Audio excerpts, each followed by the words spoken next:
Have you ever met somebody who calls themselves a realistic thinker? I know I have. And in fact, I come across that somewhat often when I'm teaching and preaching and talking about setting goals and doing big things for God. And let's go to the next level. Let's progress. Let's advance. You run into people who think realistically. And well, unfortunately, there's kind of a problem with that. We're going to dive into the word here in a minute. And if you know somebody who thinks realistically, or maybe you're saying, Trav, that's me, hang out with me for the next couple minutes. I'm going to show something that just might flip that on its head. And the benefits of that is it's going to help you produce in your life, produce new fruit, new levels of success, whether that be finances or your marriage or your ministry or your business or your job and career, the calling on your life, whatever it is. This is going to help you produce more and better fruit, because that's actually what God called us to do. He called us to produce. And Jesus even said this: you'll know my true disciples because they bear much fruit. In another area, another verse, he said, they will produce everlasting fruit. That's interesting, isn't it?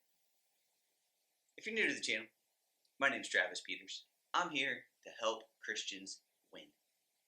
I'm on a mission. I'm going to help 10,000 Christians make $10,000 a month in passive income and more, because you've got a big call of God on your life, and you don't need something as pesky and as annoying as money getting in the way of that. So keep hanging out with me. If you'd like my help learning our systems and our programs and how we help people do that, there are links in the description below. Click those, watch the videos, check it out. Come join the Increase Army. Come hang out with us, and let's change the world. It's going to be a ton of fun. The results and testimonies that we're already getting are phenomenal, through the roof. Again, just check it out after this video. Click a link below, watch something, learn something, and see if you'd like to join us inside the Increase Army. All right, now, God showed me something pretty powerful. There's a businessman that I've learned a lot from, listened to back in the day, and his mentor said this to him. He came up to his mentor, and they'd had kind of like their first meeting, and hired him as a coach or whatever the relationship looked like. And he goes, "Okay, show me your goals. What are you trying to accomplish?" And he was like, "Well, I want to make more money, and I want to be successful in my career." And the guy said, no, stop. Just like pull out the piece of paper where you've written down your goals and show me your goals. And he's like, "Well, I haven't written down my goals." And he said, "Son, people who haven't written down their goals have about $300 in their bank account. How much do you have in your bank account?" And he sheepishly was like, "About $300. Yeah." And I thought that was a very direct and interesting move on the part of the mentor, and a very accurate one. I remember there was this weird barrier in my life 20 years ago where I couldn't really get above $300 in my bank account. Something would happen and it'd lower back down. I'd get a bonus at work and it'd be up, and then something else would break or whatever. And I tried to spend. I remember I found my spreadsheets that I was trying to keep my financial books on, and I'm talking when I'm like, in my early 20s, and there was I legit spent as little money as possible. I took the decrease route to finances back then that everyone teaches, and I did not get ahead. It does not get you ahead, people living the decreased budgeted life. It just doesn't work. Anyway, and I had no goals written down. When he said that, it resonated with me. Where I'm going with that today is when I meet somebody who says, "Travis, I'm more of a realistic thinker." In my mind, I go, "You probably have about $300 in your bank account, don't you?" In my mind, I think you probably don't got a lot going on. Let me put it like this, and it's gonna be a bold statement, and but you know what? I believe it. If you call yourself a realistic thinker, Let me play out what I believe is the best case in life scenario for you. You got your college degree, you got your job, you're an engineer, something like that. You make your $7,000-8,000 a month. After taxes, it's a whole lot less than that. You get your 2,000, 3,000 square foot home over in the suburbs. You got your white picket fence. You work that job for 40 years. You got your 401k. It's got $1 million in it when you retire. And you're 65 and your house is almost paid off. And just a few more years and you got that thing knocked out. Get your little Winnebago, drive around the country, get bored with that in about 2 years, and then rethink your entire life and you're like, God, what am I doing here? What is my purpose? I just survived. I survived better than other people, but I didn't do anything. And you start to wonder, where did the time go? What did I do? What have I done? And it's going to be painful. That is my viewpoint on how I've experienced many, many times with realistic thinkers.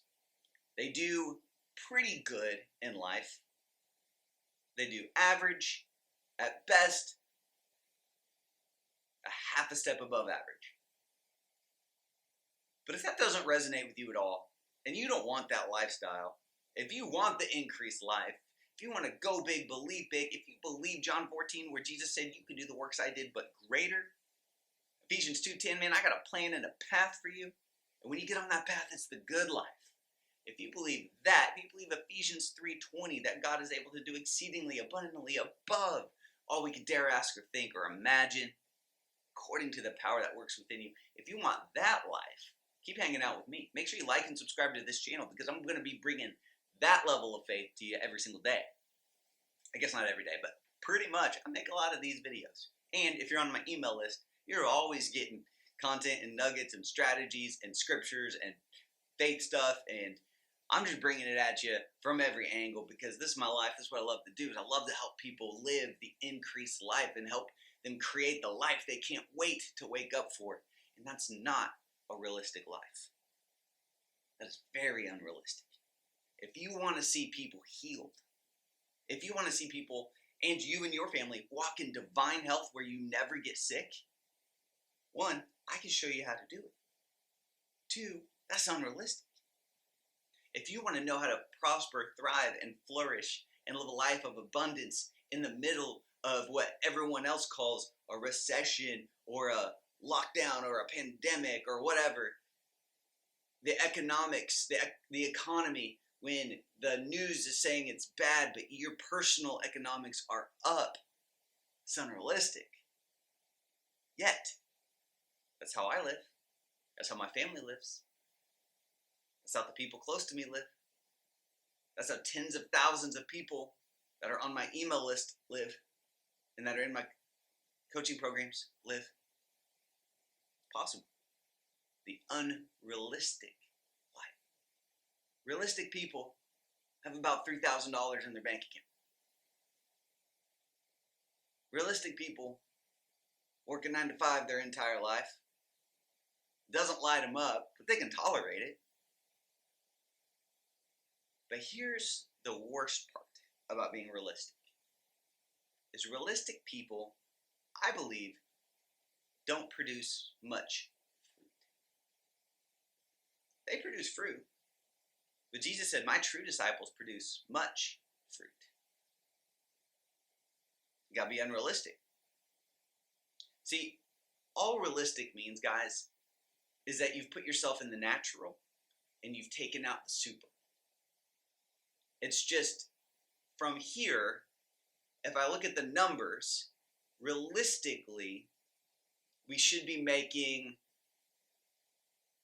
$10,000 a month in the next 2 or 3 years.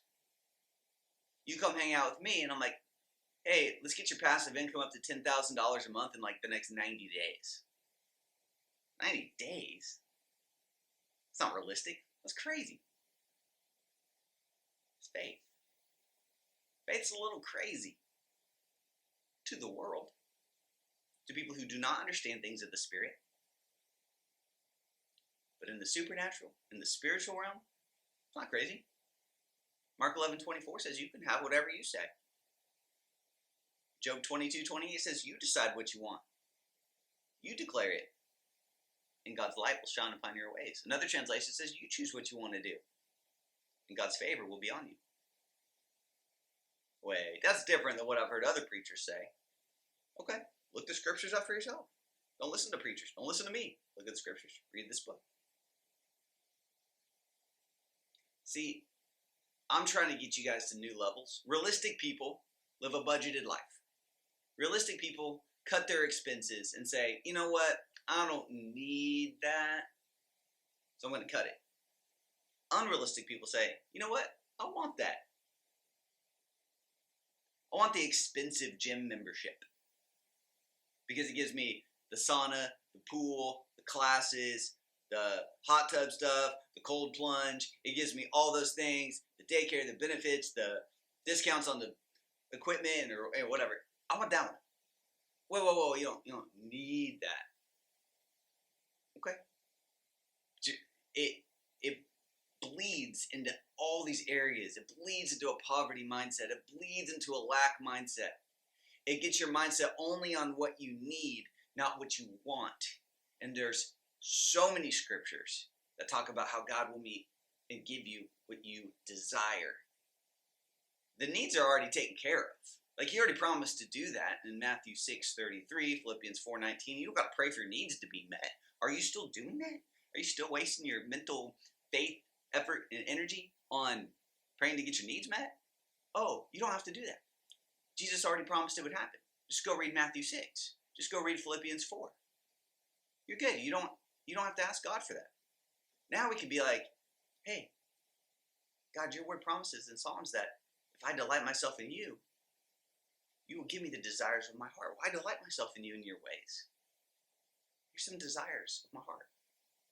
The Amplified translation says, he'll give you the desires and secret petitions of your heart. Just delight yourself in his ways. That's a little unrealistic, Trav.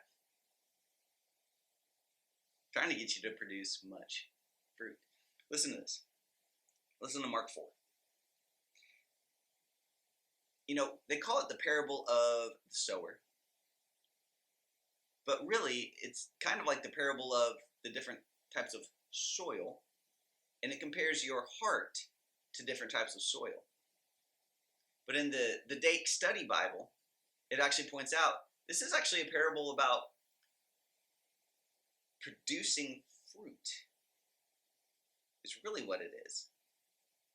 It's the three types of soil, but it's really the three types of fruit producers, so to speak.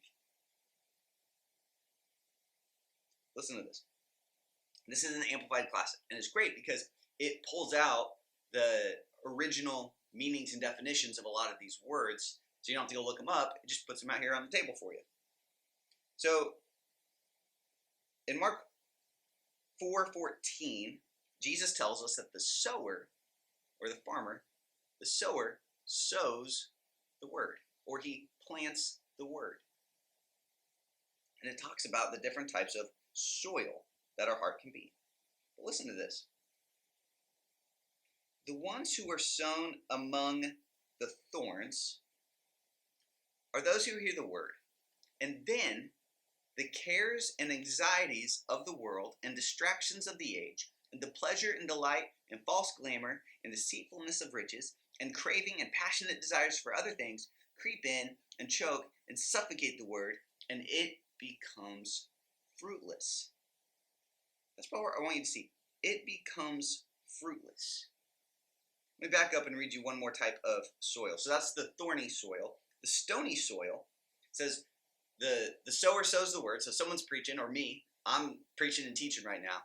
And how you receive it is basically revealing the condition of your heart. Is it thorny? Is it stony? Is it hard? Or is it good soil that can receive it and then bear 30, 60, and 100-fold times of fruit? Can you receive what I'm saying to you and it actually produce something in your life? Or does it fall on, if you have a hardened heart, it's like a rock solid path, and it just says the enemy is going to come immediately and steal that seed from you. You're going to hear it and be like, oh, cool, Trav, that's awesome. And then immediately you're like, you know what? I remember a preacher said when I was 7 years old that Christians should be broke and it's sinful to be rich. Because that's just greedy. All right, never mind, Trav. And you just cut out what I just said. The second one is the word is sown on a stony ground, on stony soil. When they hear the word, at once they receive and accept and welcome it with joy. But they have no real root in themselves. So when they endure for a little while, but then when trouble or persecution arises on account of the word, they immediately are offended. They become displeased, indignant, and resentful. They stumble and fall away. So that word offended means you pull your trust out of the thing that should be trusted in. That's actually the definition of offense. I used to trust my pastor, but now I don't because he said something that I don't agree with. He took up an offering, and I don't think the church should be about money. Well, you've pulled your trust out of the thing that your trust should be in. The Word of God. Oh man, I hope this helps some people. This is crazy. Go back to verse 19 and talks about that thorny soil again. You hear the word, but then the cares and anxieties of this world and distractions of the age and the pleasure and delight and false glamour and deceitfulness of riches and the craving and passionate desires for other things creep in and choke out and suffocate the word, and it becomes fruitless. And that's what I'm talking about with realistic thinkers. The cares of this world make you think realistically.